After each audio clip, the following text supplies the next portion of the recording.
Good morning. Thank you for joining me for another 5 good minutes with the Word. I'm Barry Bryson. We're continuing our study of Lamentations, and we're going to start chapter 3 today. Chapter 3 is the heart of the book, and it really is. We have 5 chapters. 3 is the middle of 5, and there are 5 sections. There are 2 sections of 22 verses before chapter 3, and 2 sections of 22 verses after chapter 3, and then chapter 3 is 66 verses, and we have in it a triple acrostic. In other words, the first 3 verses all begin with Aleph, the second 3 verses all begin with Beth, the third 3 verses all begin with Gimel, and then Daleth, and then on through the alphabet. And 3 is a significant number. 7 is a significant number. That gives us 7 sections of 22 verses, and the 3 in the middle are a unit, and in the middle of that unit is the calm, is the blessing, is the light, and but it's in the middle. And we said earlier when we introduced this book that this is not life on earth is not linear. I mean, time is linear, and we can make timelines, but we also know about the cycles of history, cycles of life, so well expressed in Ecclesiastes chapter 3, at the beginning of chapter 3. To everything there is a season, a time for every purpose under heaven. And we said when we introduced this book, we said that this doesn't have a beginning and a middle and an end where the end achieves resolution, because the end is a place of chaos and destruction.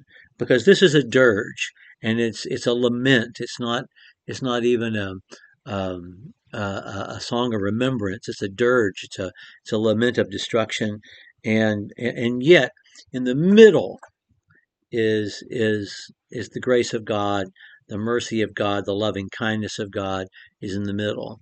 And if you'll recall, I said, God's mercy doesn't come at the end of things. It's in the heart of it, of anything. It's in the heart of everything.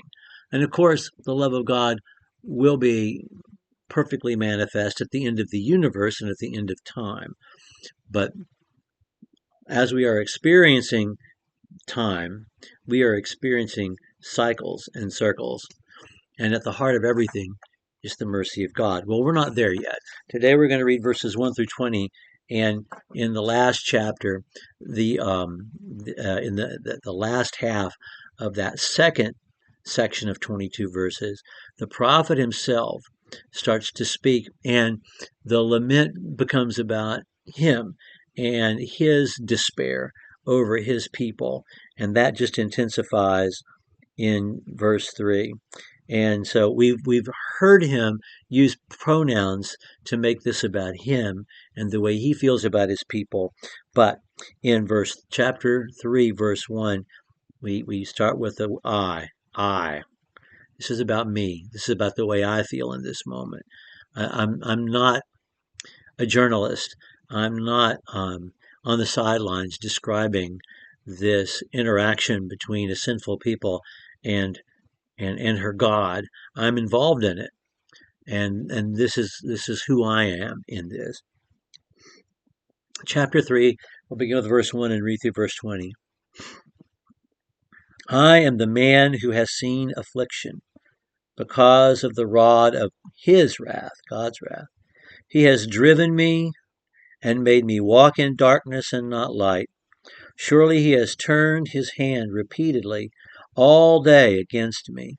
He has caused my flesh and my skin to waste away. He has broken my bones. He has besieged and encompassed me with bitterness and hardship. In dark places he has made me dwell, like those who have long been dead. He has walled me in so I can't go out. He has made my chain heavy. Even when I cry out and call for help, he shuts out my prayer. He has blocked my ways with hewn stone. He has made my paths crooked. He is like to me a bear lying in wait, or a lion in a secret place. He has turned aside my ways and torn me to pieces. He has made me desolate. He bent his bow and set me as a target for the arrow. He made the arrows of his quiver to enter into my inward parts. I have become a laughing stock to all my people. Their mocking song all the day has filled me with bitterness. He has made me drunk with wormwood. He has broken my teeth with gravel. He has made me cower in the dust, and my soul has been rejected from peace. I have forgotten happiness. So I say, my strength is perished, and so has my hope from Yahweh. Remember my affliction and my wandering, the wormwood and the bitterness. Surely my soul remembers and is bowed down within me. So, I am the man of sorrows. I'm the man of constant sorrow. I am the man who's seen affliction. And it has been personal for him because he is the prophet on the eve of destruction and he has announced destruction. And because of this, he's been despised. He's been thrown into a pit. He's been arrested. He's been beaten. And ultimately, instead of being able to go with God's people into their captivity in Babylon, he was taken against his will into Egypt. And so he does feel like he's been chained and kept away. Um, and the people that were so awful to him, he was taught to care for and to care deeply about. And therefore, their suffering is his suffering. It has not been easy. It was so hard for him. It was so hard for Ezekiel, as it was for Ezekiel as well. And Ezekiel is um, um, harder to read for me than Jeremiah is. But both men walked the same road and spoke to the same people concerning the same destruction and paid the price for that. And he sees himself literally as a target. He stuck me up against the wall and he's doing target practice by shooting his arrows into my internal organs. Something that you may not notice unless you look at your side column or your center column references, and that is that he is directly referencing, quoting the book of Job in this 20 verse section, like 9 times. He steals phrases from Job. And so, he's using scripture itself to express what he feels inside, which is itself a lesson as well. I, and then we get to verses 19 and 20, which take us to the light. We get to the darkest place we can be.